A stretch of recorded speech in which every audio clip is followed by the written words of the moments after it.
70세 이후 반드시 멀리해야 할 세 가지 위험한 습관.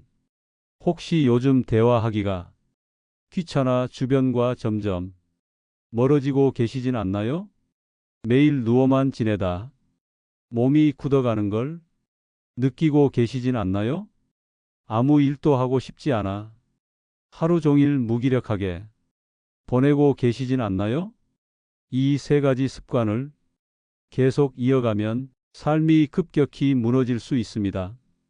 오늘 영상 끝까지 보셔야 하는 이유는 이 위험한 습관을 끊고 새로운 노후를 여는 방법을 알려드리기 때문입니다. 70세 이후 작은 습관 하나가 인생 후반부를 크게 흔들 수 있습니다. 부처님의 지혜와 현대의학에서 공통으로 강조하는 세 가지 위험 습관을 오늘 명확히 말씀드리겠습니다. 첫 번째 위험한 습관부터 바로 들어가 보겠습니다. 첫 번째 위험한 습관, 고집과 아집에 매달리기. 가장 위험한 첫 번째 습관은 바로 고집과 아집에 매달리는 것입니다. 나이 들수록 자신의 경험과 지혜가 절대적이라고 생각하기 쉽죠. 하지만 이런 마음가짐이 관계를 단절시키고 외로움을 심화시킵니다. 실제로 대한노인의학회 연구에 따르면 사회적 고립은 흡연만큼 건강에 해롭다고 합니다. 75세 김 할아버지 사례를 보시죠. 자녀들이 건강을 위해 병원 검진을 권했지만 내가 더 잘 안다며 완강히 거부했습니다. 결국 고혈압이 악화되어 응급실에 실려갔고 가족들과의 관계도 크게 틀어졌죠. 고집과 아집은 다른 사람의 말을 들을 기회를 차단하고 새로운 배움의 문을 닫아버립니다. 부처님께서도 나만 옳다는 생각이 가장 큰 무명이라고 말씀하셨죠. 나이가 들수록 오히려 마음을 비우고 겸손해져야 합니다. 자녀나 의료진의 조언을 열린 마음으로 듣고 새로운 정보를 받아들이려 노력해 보세요. 매주 가족이나 친구와 대화 시간을 정해두고 그들의 이야기에 집중해서 귀 기울이는 연습을 해보세요. 혹시 부모님이나 주변에 70세 넘으신 분이 계신다면 꼭 이 영상을 공유해 주세요. 작은 습관이 생명을 지켜줍니다. 이제 두 번째 위험한 습관 말씀드리겠습니다. 두 번째 위험한 습관, 운동과 움직임을 멀리하기. 두 번째 위험한 습관은 운동과 움직임을 멀리하는 것입니다. 나이 들어서 무슨 운동? 이라고 생각하시나요? 이런 생각이 바로 치명적인 함정입니다. 세계보건기구 WHO에서는 65세 이후에도 주 150분 중강도 운동을 권장합니다. 운동을 멀리하면 근육량이 급격히 감소해 매년 1-2%씩 줄어들고 골밀도도 떨어집니다. 더 심각한 건 뇌 기능 저하입니다. 움직임이 줄어들면 뇌로 가는 혈류가 감소해 치매 위험이 2배 이상 높아진다고 합니다. 72세 박 할머니는 무릎이 아프다는 이유로 3년간 집안에만 계셨습니다. 결국 근력이 크게 약해져 화장실 가기도 힘들어지고 기억력도 눈에 띄게 나빠졌죠. 하지만 운동이라고 해서 헬스장에 갈 필요는 없습니다. 집 근처 10분 산책, 의자에 앉아서 하는 스트레칭, 계단 오르내리기도 충분한 운동입니다. 특히 근력 운동이 중요합니다. 페트병에 물을 넣어 가벼운 웨이트 운동을 하거나 의자에서 일어서고 앉는 동작을 반복해 보세요. 매일 30분씩 몸을 움직이는 시간을 만들어 보세요. 처음에는 10분부터 시작해서 점진적으로 늘려가면 됩니다. 운동은 약보다 강한 천연 치료제입니다. 세 번째 마지막 습관 말씀드리겠습니다. 세 번째 위험한 습관, 삶을 포기한 듯 무의욕에 빠지기. 가장 위험한 마지막 습관은 삶을 포기한 듯 무의욕에 빠지는 것입니다. 이제 다 늙었으니 뭘 해도 소용없다. 이런 생각에 빠지면 정말 위험합니다. 무의욕은 단순한 게으름이 아닙니다.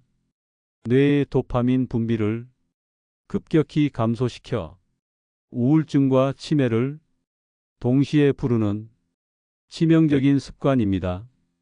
대한정신의학회 연구에 따르면 목적의식이 없는 노인은 그렇지 않은 노인보다 사망률이 2.4배 높다고 합니다. 78세 정 할아버지는 퇴직 후 아무것도 하지 않고 하루 종일 TV만 보며 지내셨습니다. 점점 말수가 줄어들고 기억력이 나빠지더니 결국 중증 우울증 진단을 받았죠. 하지만 작은 목적의식만 되찾아도 달라집니다. 손자에게 편지 쓰기, 화분 키우기, 동네 봉사활동 참여, 새로운 취미 배우기 등등이면 충분합니다. 중요한 건 크기가 아니라 꾸준함입니다. 매일 아침 일어나서 오늘은 이것만은 꼭 하겠다는 작은 목표를 세워보세요.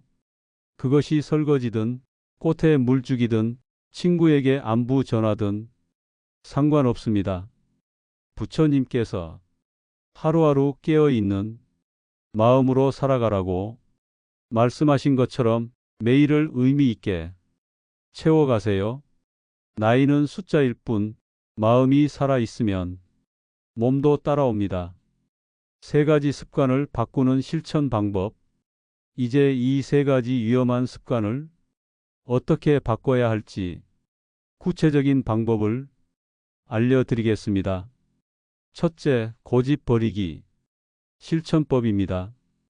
매일 오늘 내가 틀렸을 수도 있는 생각은 뭘까? 자문해 보세요. 가족의 조언을 들을 때 먼저 고마워 생각해 볼게 라고 말하는 연습을 해 보세요. 둘째, 움직임 늘리기 실천법입니다. 휴대폰에 30분마다 알람을 맞춰 두고 2분간 제자리 걷기를 해 보세요. TV 시청 중에도 광고 시간에는 반드시 일어나서 스트레칭을 해 보세요. 셋째, 의욕 되찾기 실천법입니다. 매일 저녁 일기장에 오늘 해낸 일 세 가지를 적어 보세요. 아주 작은 일이라도 스스로를 칭찬하는 습관을 만들어 보세요. 70세 이후가 진짜 황금기인 이유. 많은 분들이 오해하시는데 70세 이후는 끝이 아니라 새로운 시작입니다. 현대의학 발전으로 평균 수명이 늘어나면서 70세 이후에도 20-30년 더 살아갈 시간이 주어졌습니다. 이 소중한 시간을 위험한 습관에 빼앗기면 너무 아깝죠. 부처님의 말씀처럼 마음을 비우고 새로운 마음으로 하루하루를 살아가면 오히려 가장 평안하고 지혜로운 시기를 맞이할 수 있습니다. 경험과 지혜는 쌓아두되 고집과 아집은 내려놓고 몸은 꾸준히 움직이며 마음은 항상 살아있게 유지해 보세요. 마지막 당부 말씀. 오늘 말씀드린 세 가지 위험한 습관을 혹시 하나라도 하고 계시다면 오늘부터 바로 바꿔보세요. 작은 변화가 모여 큰 변화를 만듭니다. 70세는 새로운 인생이 출발선입니다. 건강하고 행복한 노후를 만들어가는 것은 바로 지금 이 순간이 선택에 달려 있습니다. 앞으로도 100세 시대를 건강하게 사는 방법 계속 알려드릴 겁니다. 구독해 두시면 가장 먼저 받아보실 수 있어요. 오늘 영상이 도움 되셨다면 좋아요 버튼으로 응원해 주시고 주변 분들에게도 꼭 공유해 주세요. 여러분의 소중한 남은 인생이 가장 빛나는 시간이 되길 기도합니다. 감사합니다.